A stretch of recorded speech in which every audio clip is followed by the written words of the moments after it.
Then what has been the hardest thing for you to overcome in the last couple of years? Whether, you can get as personal as you want or not. I'm open. I'm an open book. Myself. I think the hardest person you have to overcome is yourself. And I did this exercise with my business coach, and it was part of the most intense exercise I've done in my life. Right. And it was he lives in Carlsbad. We were on the beach, part of the exercise, and this was after, to give some context, this was after a weekend of us diving deep, like uncovering. There was only a handful of us, but we uncovered like a lot of core issues of just like what's really holding us back, which is the true issue to become a great speaker, to become great at anything. It's you, right? You versus you. So the hardest thing for the exercise we did was we were at the beach and we put ourselves in the state of mind where we just had 30 minutes left to live life. And interesting. After 30 minutes, you are no longer here, right? So it was an exercise that we had to just think about. Like it was a 30-minute process of getting us into a state of like, this is it, guys. Like you have 30 minutes, you're gonna enjoy your life. And what we did was he made us just go around the beach, and you can't talk to nobody, can't do anything, can't even say one word. You're just gonna think about what would you think about if you had 30 minutes to live. Damn. What came to mind? I was just mad happy, bro. Really? Yeah, I was just happy because, like, for me, where I was, I don't feel like I gave myself enough credit.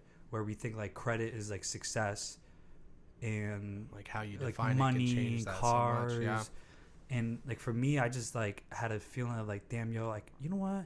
Like I taught karate for 6 years, and I started impact a lot of people. I was just doing network marketing, so I had like a team there. So I was like, man, like I was just, my goal, like I'm glad I left it off on a better note than I started my life, right? So it's like, for me, I was like, damn, I didn't realize how like little things like, damn, like family is such an impact, So it's like family, friends, like they're gonna know me as the person who's like did whatever it takes and it was happy no matter going through what scenario. And to give you context, man, I came to a seminar, barely any money, broke, credit card debt. I was just starting on my agency. I slept outside in a car the first night in this trip. I came to San Diego and I posted on the video. Like I still have stories on my Snapchat of me pulling up. I was like, yo, in and out. And I was gonna go to the gym, take a shower in the gym. But then they didn't let me in 24 hours. You can't be, I guess, in San Diego, you have to be a resident in order to do a guest pass. Okay. So I slept in the car. The first night. You could drive to the beach to wash yourself off. Yeah, no, not even. I wish I did, right? But I went to In-N-Out instead. So the gym wasn't closed. I was supposed to work out, sleep there.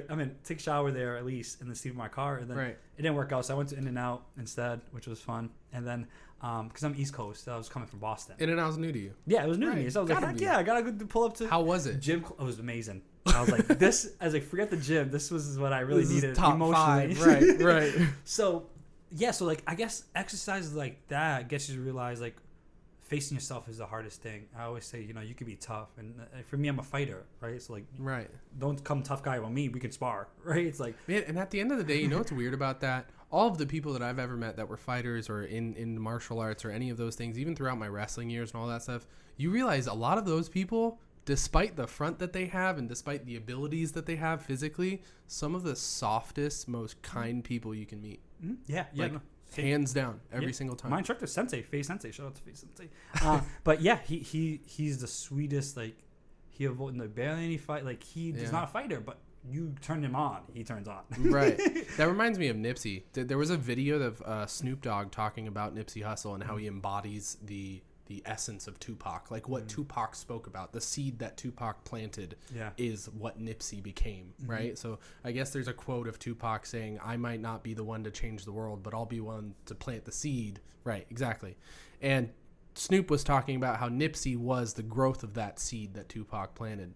And somewhere along that portion of the video, he says, like he was the nicest guy ever. He'd be out, hanging out with kids and this, that, and the other, and you come try him and you'll learn you shouldn't be trying. You know what I mean? Yeah. 100%. And those are obviously like some of the most dangerous people you can meet because in the flip of a switch. Yeah. In the flip of a switch. Mm-hmm. So and that's what the control is. So, back to long story short is facing yourself is the hardest thing. And when I mean facing yourself, I mean like facing yourself. Like there's a lot of shit that we go through as kids and when we're kids, like majority of our subconscious is developed since we're 0 to 7 years old. And this was just the hundreds of books I read just from working with kids, I want to become great at working with kids. So Right. I read a lot of You got to parenting understand books. kids. Yeah. And I realized everything that's all our beliefs and our limited beliefs have been developed since we're kids. So majority of our lifetime is reliving the first 7 years until we die. And that's scary, right? Those traumatic experiences and finding out how to cope with them properly.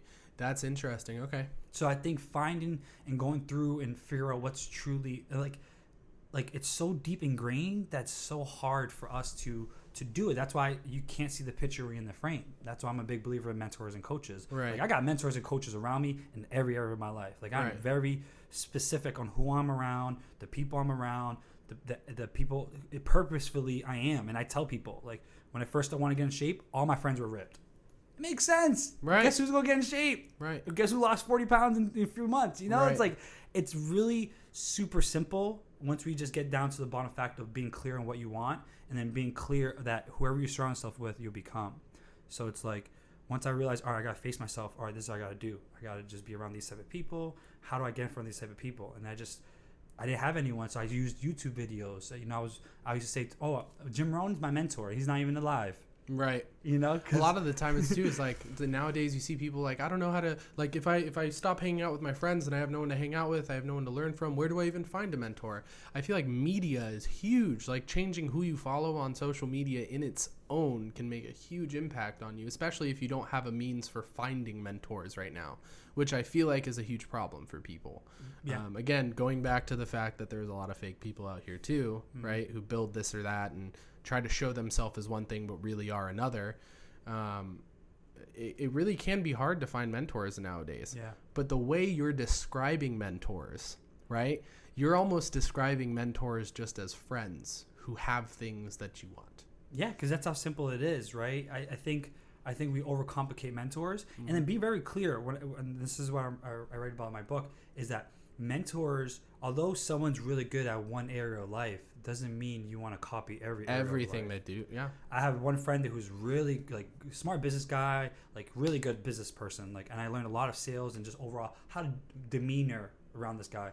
The way he treats women, not my type of cup of tea. You know, my sister is 1 year older than me. She's like my best friend. I do everything for my mom. I'm just like, Right. I'll never treat A woman I like believe that. the female species is a higher up species. To be honest, as a I male, agree with you wholeheartedly. I love to argue with anyone in that case, but the fact that because of that, I really admire him as a business person, but not this area.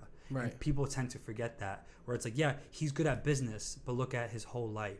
And this is why I don't believe in the idea of role models or idols. I can't believe in idolizing one person because no one's perfect in every aspect of their life. It's just not. It's not realistic. It's not.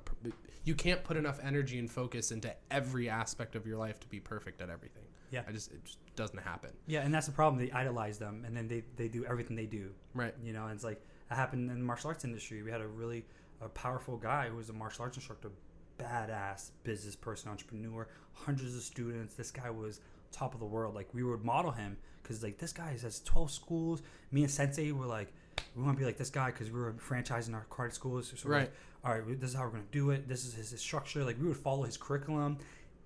Find out 5 years later, you know, he had some affairs with kids under his age and stuff like that. And it's like, it defeated the whole purpose. Like we legit, our mission is to avoid that. Right. And then we look up to this guy who we think that's what he's doing. He was at some level, but then has some personal issues he's never dealt with. And I feel like those are lessons as you get older. You realize that no one's perfect. Let's figure out the best. Take the best out of people Each person, you can. right? That's being resourceful.